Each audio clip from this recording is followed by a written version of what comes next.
A huge antique mall I haven't been to in years, I'm in. We're between High Springs and Lake City, Florida, and Webb's Antique Mall, which has been by this freeway exit for many, many years, is a huge antiques place, and I haven't been here in a really long time, so I am excited to see what they've got. 400 dealers. I don't know if we'll get through all of that, but we're going to see some stuff here. This will be fun. The last time I was here, I only had time to show you the showcase area, so this time we're going to do the outer ring, and that's where all the booths are. Somebody really liked these Bohemian flowered pieces. And they are really cool. There's a bunch here. There's a lot of cool stuff in this store. Wind-up characters, Shoeshine Joe and the crap-shooting monkey. These are great. A lot of 50s and 60s classics from Japan. And finding them in working condition, well, you're going to look at prices over $100 on any of those at this point. $69.99 on the bubble washing bear. This person has decided to just make the prices a big feature so that you know what you're getting. I guess it prevents people from handling or mishandling things. Here's a very pretty piece. We used to have so many collectors for this. This is a rose pattern, which is one of their more common ones, but this is RS Prussia, and this is the original from around 1880. Really beautiful shapes. It's nice that people are starting to appreciate fine porcelain again. Maybe RS Prussia will start to increase in value. That one is only $57 now. There was a time it would have been $157. Okay, half off in this booth. This is the kind of place we make money. There's a hunting dog bowl, Spode's woodland pattern. That's an interesting piece of Spode and probably worth the money online because it's such an unusual. Puzzled keychains from the 70s are a lot of fun, and well, at half off they're $6 each. There's the princess label on these pattern. You can see these were never used. They have the original paper labels on them.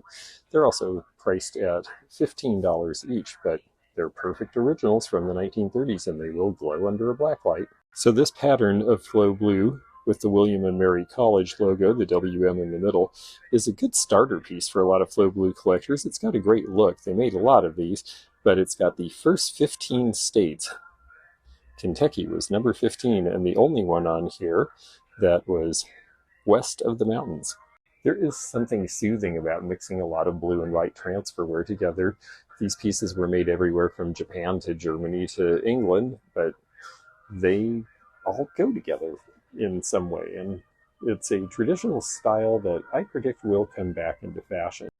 At half off, I almost am tempted on that 1950s Pontiac. Pontiacs always had a big chrome stripe down the front and back from the 30s until the early 50s. So that's probably a 1953 toy. This is a huge place and there are a lot of dealers, and there are a lot of dealers having sales. This barn clock, the New Haven, is a pretty good deal. That would be approximately $8. Always like these ribbon pictures. Sometimes they did these with folded hankies as a base as well. These are very cute. $35 each is pretty much retail on them. Black carnival glass seems to be selling very well. A lot of it was made by Fenton around 1970, and it is more expensive, $110 on the owl. These little stools take me back to my childhood. In California, a lot of people had these little leather stools made in the late 60s and through the 70s with the various tooled leather designs on them. $65 on this. They were very convenient because you could carry them with you easily and fold them up and take them place to place. Longchamp is the name of the makers of this oyster plate. Now, this one is hand painted in an outline. It's a little more freeform and a little less studied than, say, a Limoges plate, and it is earthenware. There's your mark, but I find it rather interesting. And again, with porcelain starting to make a comeback in the market, I would be looking for things like this that even are semi-porcelain or porcelain lookalikes if they're good quality. $48 is not really an expensive price on that. With the new interest in neoclassicism, maybe some decorator will come and get this. It's mercury. It's $30. It could easily be cleaned. It's just porcelain bisque. It's gotten a little dirty, but you could take a toothbrush to it and safely clean it. This one was done by Erfila, which was an importer out of Philadelphia that brought things in from Germany, where this was made, as well as Czechoslovakia. Mom's Kitchen, 1979. These have always sold for me. They are the bottle displays that are essentially a hand cart. This one's a little bit rusted, but it is, well, $2.25 firm. Again, I'm not sure with that much surface rust that you're going to get that price, but they are collectible. This is a neat old wash basin. It's priced at $3.25. Look at that great gargoyle spitting out the water and the old push button there. This looks like something that probably dates back to about the 1920s. I sold one of these before. These carts are made in Costa Rica. This is a bar cart. These were sent in about the 1970s. It's such a great look. The painting is really cool. I sold mine fairly quickly. You lift the trays up and there's bottle storage and everything. They're based on the actual big carts that they would decorate for parades, and it is just really fun. They're asking $300 for this. I got just a little less than that for mine, so they're definitely in the ballpark. The poppy pattern was probably the most important for chip and glass around the 1930s that kept them going through the Depression. Comes in a lot of colors, comes in satin and translucent and opaque. Now that is a really cute 1930s floor scale. Wow, great shape and good color. The paint on the glass is really good. And it says that you are going to gain a little bit at lunch and lose a little bit until dinner. Well, you better be working very hard. Then you're going to just really pork out at dinner, apparently, and breakfast. So yeah, you're on a losing slide there. Anyhow, here's your correct weight and what you should weigh if you're a man or a woman, because we should all be exactly alike. I promise I weigh less than $2.99. I really do. Community clothes cupboard. That's neat. That sounds like an early philanthropic organization. And this hybrid corn sign is sold. I am really confused right now.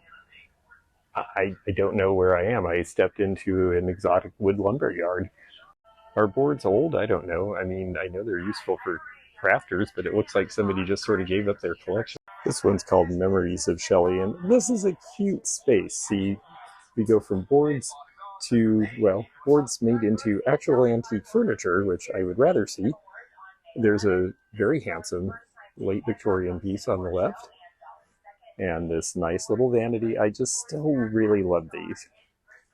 And there I am imagining is Shelley, probably a mother, a grandmother, a beloved family member. I just think this is a very sweet booth, and they're having fun, and they are mixing some new with some old, but it is mainly old, and they understand what they have. Here's a nice Blanco setup. Here is the pitcher, and they're asking $35. Now, I'm not convinced this is Blanco. With these elongated bubbles, I actually think this is Bischoff glass out of West Virginia, because that was their trademark. I don't know Blanco to have done that style, but these, on the other hand, are definitely Blanco. And let's see how they have these priced. Blanco had a very deep pinch. Pilgrim's pinches were not as heavy on their late 50s glass. They've got 65 on the set of 6, and you know, that's only $11 each. That's actually a pretty good deal too.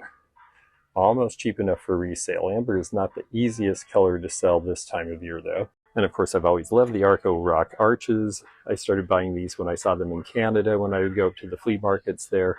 And now they are collectible. It's so fun to pour the colored cordial in there and have the contrasting color fill the arch. $40 for the set of 4. These little flutes are nice for a little bit of champagne as well. Here's a bunch of Canadian drip glaze pottery. This is not all going to be Blue Mountain. I see some differences in the glazes that make me think we've got a couple of other ones like this one here. This is McMaster's. McMaster's was made in Ontario. This little one is cute. When I see the souvenir painting of locations over it, that usually is not something we equate with Blue Mountain either. And this one, they have it marked Blue Mountain, but I have a hunch that this is actually also McMaster's. Could be Bowsware even.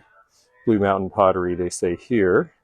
And this one, I believe, is right, $9. $9 turned into $22. And while I hate when that happens, and I have done that myself as a dealer, I'm going to do them a favor and take that off. I'm not tag switching. I'm going to throw this away so that the next person who sees this doesn't do what I'm going to do and leave it, because that's actually a pretty good price for an unusual piece. You don't see a lot of the 70s orange glazes. I mean, Would I still pay 21? I'm not sure. I would have liked to have paid 9. Another plastic clock from the 70s, but this one's Ronald McDonald, and it is priced at 125 firm, so they must really believe in that price. I'm sure that these are hard to find. I did not like Ronald McDonald when I was a child. Baby Sham English Perry. I remember when they tried to pitch this in the 1980s. This is from that time. It is a bar mirror, and it's a product that didn't really take off in the US, so that's why it's still here at $25. Wow, look at that with the Astro woman. That is really something different. I'd like to see what the top of this pinball machine would look like. This would be a pretty neat thing, even just as a table or to hang on a wall. Chicago Dynamic Industries. This is way ahead of its time. I mean, it is definitely a thing of its time, which would be 1960s, but the fact that it's featuring a woman in space is something. A couple of cute little blingo pieces here. 65 on this very, very bright yellow basket with the blue handle, and 32 on this piece from the 1960s. This was in the line for a while, the tangerine color in crackle glass. Very famous little bottle base. This is a 20th century creation based on an 18th century American cottage style flip table, where you would flip the top down to have a surface when you needed to eat, that you could put it up to use it as, for example, a baffle against the fire if it was too hot, or a chair to sit in after dinner. So it was a real space saver in tiny little cottages. Cottage furniture became popular in the 19-teens, and really those styles were popular through about the 1960s. There's the Treasure Craft sugar cookie jar. I have the Spice version, and the Spice Girl is the same except she's black, and no other difference at all, which was a different way of interpreting things between the races on cookie jars than had been in the past. Now that tea parties are a thing again, wow, this is a groovy teapot. Look at that fantastic shape. It has a break here, so unfortunately I'm not going to buy it, but it's got great decoration and it's English. It is Arthur Wood, and it is just really neat. It's got crazing. Arthur Wood was not a high-end, expensive maker of things in England, but the English did have some really fun modernist designs in the 50s that are overlooked in this country. And they really shouldn't be, because some of them are quite fantastic, like this one. Wow, this big old copper rendering pot is rather fantastic. Cast iron handle, all hand forged, as are the rivets holding it together. They have this at 25% off, which means that now the price on it is around $500. Well, this place has lots and lots of bottles. Some really cool ones. Some of them look like they're Doug. And a lot of these look like they're English. Newcastle on Tyne. And that's great, but that's also why they're not terribly expensive. There's the English spelling of favorite. These clearly came from a big collection here. Daddy's Favorite, wow. Well, okay. That's actually pretty cool. Not something I've seen in the US. So you look for things that sound bemusing somehow if you're going to buy from other countries, because the brands that people don't know here just usually don't do very well unless you're going to sell abroad and you just happen to find something that's scarce in England now. These bottles date to the late Victorian era. You can see that there's no seaming above the collar. That had to be just sort of loosely applied, and they're a little rough up there. And wow, yeah, they are serious about the bottles in this space. They don't have anything that looks like it's particularly valuable to an American audience, but they do have some interesting things like these bottles that would have been in racks aboard ships. This one with the horse in the back is interesting in its design, and also because it's a blob top and would have had something similar to a clay marble as a stopper, potentially. So there's definitely some fun to be had. Bottle collecting is a fun pursuit. This space has a fun look and some cool stuff. $4.50 on the old stove there, the old wood stove. Bidwell, $29 border. Those are not bad prices. College, Junction. It's good when they're words that be used in other functions or have a meaning as opposed to proper names. Unless you happen to be Harrison. That is really fun. The Name Bowler. Don't know exactly how that worked or if there was more to it, but it's sure an interesting looking piece, and it's great that it at least lights up and flashes and has color. This kind of stuff is fun in a man cave. It's fun if you have a theme bar. $3.99 for this assemblage in front of us with the tractor. $2.99 for this strangely painted but very big heavy brass fire hydrant. I finally sold my version of this. This particular one is the improved. They were always improved, even if they were brand new back in the Victorian era. But it is a corn shucker, a hand crank, and I sold mine. I had $2.49 on mine. I ended up taking about $100.50 because they're big and heavy and they're really cool looking, but you have to have a very specific place for one. I believe in the Blitz Schwein. Make beer, not bombs. Well, this looks like it might be Blitz Weinhard from Portland, Oregon. It's a remnant of some sort of a sign. But this one, even though it's a remnant, could be a sign all by itself. And my friends at Dixie Diner are about to expand. I think they would put this up. I love when you find some uniquely named streets so you can figure out where the place is from. These are from Beaver Falls, Pennsylvania. Short 10th Street. Must be really short. An old pile of bricks. Well, if you wanted to restore a hearth, for example, this might be worth paying $9.95 a piece. 1890s from Richmond, Indiana. Pretty cool looking, and they've got some traction too.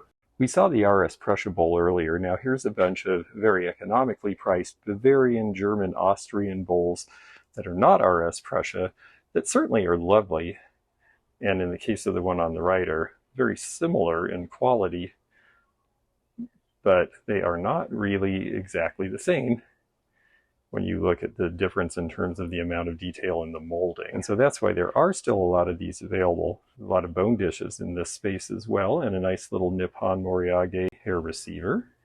I like the shell twist on this Murano cranberry glass controlled bubble bowl. And the blue one's a pretty color. Let's see what our prices are. Well, at $75 each, they're not only more than I can pay, they're more than I could get. Very handsome old brass inkwell from the 1890s. With the return of classicism in design, we might see more interest in some of these very, very ornamental pieces from the Victorian era that captured that as well. This one is priced at $160. Dealer plaques always interest me. Oh, but if it's not for sale and there's no Francoma in the booth, take it home. Oh dear. Well, it was about time for me to say something anyhow. If you're enjoying this Frank Palma original, please hit the thumbs up button and let us know that you like this video. Please also do hit subscribe if you haven't already. It's free, and then we can have you click that bell and be notified of future videos. I do really like this hat, and it is priced at $60, but I understand this one's pretty special. There's a neat one too with the pheasant feathers. That one's a little older. The first one I showed you is late 50s, and this one is probably 1930s because of the way it forms around the head. It's unfortunate it has some staining. Perhaps you could cover those up with pins or other feathers. The only other time I've been here with you folks is when I did the interior part. This place is so vast that you really have to kind of choose if you have a very limited stopping time like I do when I'm traveling sometimes. So today we're doing the outer rim because you didn't get to see that before, and there's plenty there too. Good quality, American made, out of production, starting to be vintage, but we're not quite back to the place where Longaberger baskets are picking up new adherents. But the next time baskets become a really popular decorating theme, I have a feeling these are going to be part of that because they really are well done, and they had a brief illustrious history. Here is a snifter of 70s proportions. Shelf sitters are great. Guess why there aren't so many of them left? Cambridge Crown Tuscan is this pink color, and then the Charlton Decorating Company that also decorated Westmoreland wedding baskets and some Fenton pieces did the floral decoration on these as well. This is 1950s. This color was very popular in the early and mid 50s, and again in the 1960s. $32 for that piece. If you were still bought the Matte Bouffant in 1970, this might have been your hairdryer. $48. They snuggle down to a nice convenient dome. This color scheme was popular in the 1978 to 81 period. Grays coming in with earth tones, blues. We were, just like now, transitioning between color schemes in interior decorating. So this definitely reflects that. And they have a huge set of them. I think these were by Libby Glass. And they're butterflies, and they're pretty neat. They are $6 each. Not bad at all. Francoma's Mayan Aztec decanter.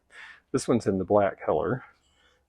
It has the nice Francoma label from about 1970 when they were peaking in production. It is the red Sepulpa clay.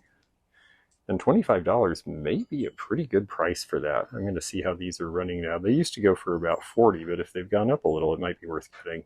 Sometimes when you're in a huge mall that's been around a long time like this one, the trick is to try to find things that have been there long enough that the prices have changed and the dealer has just left it there. I'm going to show you the back of this first because they've got a whole bunch of pieces here. This is Puritan slipware. Puritan was based in New Jersey, but they did slipware where they put brown glaze over the top of their base and then they would hand paint it in a way that looked like it was etched back as slip, like old slip decoration on Crocs and things. They've got some interesting pieces. The oil and vinegar at $20 each could be a good deal because you don't really see a lot of this anymore. Very popular in the 70s to make little whiskey jugs out of all sorts of shapes, advertising all sorts of different whiskeys and scotches and Highland cream and London gin. They made a lot of these, and a lot of people collected them because they do have a good look. I keep thinking that we should be starting to see prices increasing from this level, but there's so many of them around still, including for Benson and Hedges cigarettes, that who knows, maybe we will just see these prices forever, as is the case with these. They have some really great enamel wearing, including pieces in this great Robin's Egg blue. This one is $98. It's a nice thunder pot with the liner in it so that you don't rust out the bottom. Ugh. I still want one of these big, huge things, but I should try to get over it. Hidden under all this stuff is a Western saddle that's only $150, and it looks like it's in good shape. That seems like a good price. I like the Roseville Gardenia box planter. The big question is whether that stuff that people stuck in it for flower arranging can come out without damaging it. If so, I might take that at $39. That just has a really sweet little design to it. Here's a chance to show you a problem, unfortunately. See this buildup? This is where the minerals have soaked through the pottery and through the crazing lines and are now salting out the sides. You can clean that up, but that can continue to happen because it had water and minerals and plants in it so long. So I guess I'm going to have to leave it, unfortunately. It's too bad because the inside cleaned up all right, or it could be. This is a fine, handsome, stalwart vanity that is something I am used to seeing in places like New Orleans when they're this heavy and big and dramatic and have the marble tops and the candle stands. I would estimate the age of this to about 1850, 1860. Hello, everybody. The fishbowl is neat on the stand. The fishbowl is a replacement, unfortunately, but the stand with the light is great if you had a fishbowl. That was a popular thing in the late 20s. Vintage Tonka's 1970s, 80s version. This is an era that is collectible now. You don't see these in great shape anymore. Kids played with them, and they usually ended up pretty battered and bent and beaten. Prices are starting at around, I see as low as 25, but several things are well over 100. These are absolutely legal to sell as long as they weren't stolen off a sign. Newer ones will typically have a reflector saying that they are the property of some municipality or some government organization. So do be careful and make sure that they're legit. If you're buying them from a scrapyard, that's one thing, but if you're buying them from somebody who just got them somehow, you may want to ask how. Mary Mushroom, the whole set, they're asking $250 or offer. I know they're popular, but that seems just a little ahead of the market. The Empoli Twist Goblet for $16.99 is a good deal because it's a great color. I think I might just have them get that out for me. Pink Basket is Fenton, and for $35, that might be a pickup these days. Nice large size. Okay, I have to say this is kind of disappointing. There's very little that's real in any of this. Replica, I mean, they're not saying it's not, I guess, but wow, That's a whole lot of nothing in terms of antiques and vintage.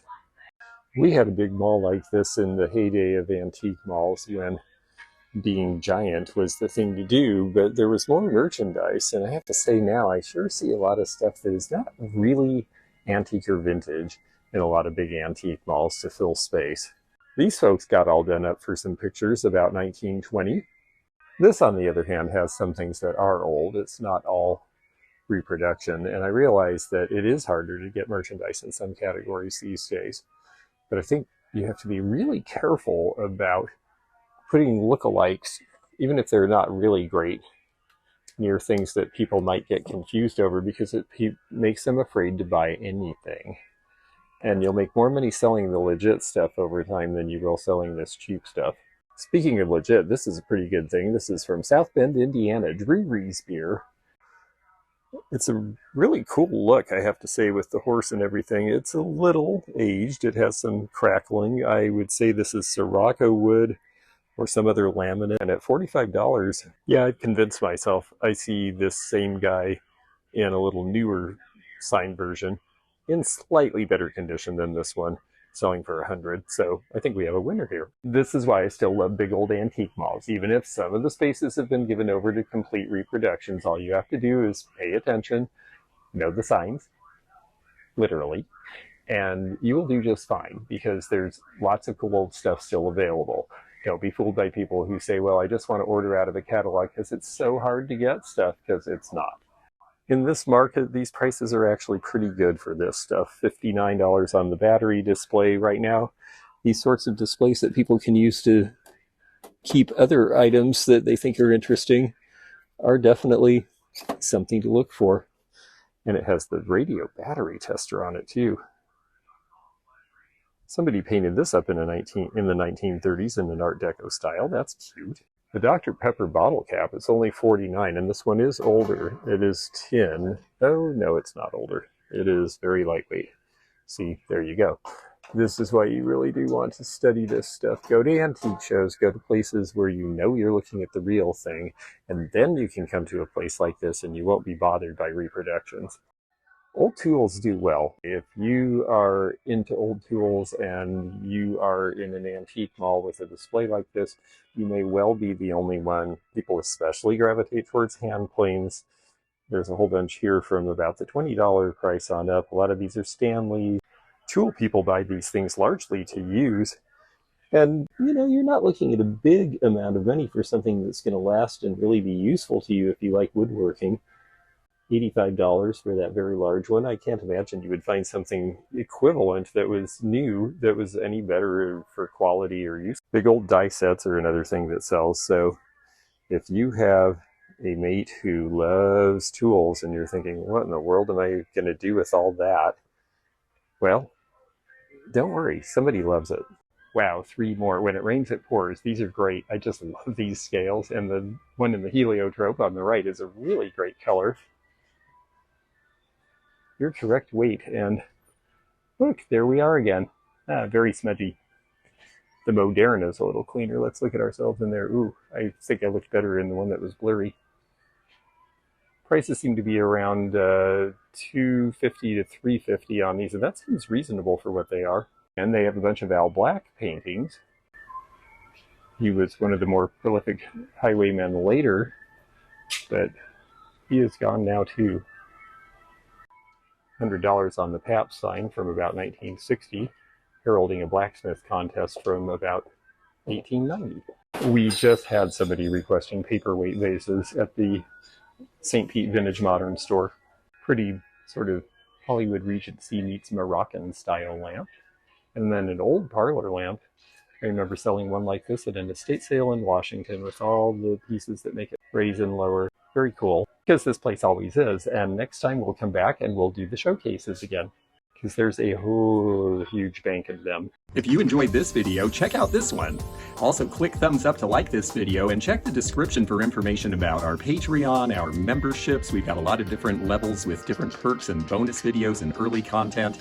Also, please do check out our website, theantiquenomad.com, for appraisal help. And we'll see you again for more adventures in the antique and vintage community soon. Bye for now.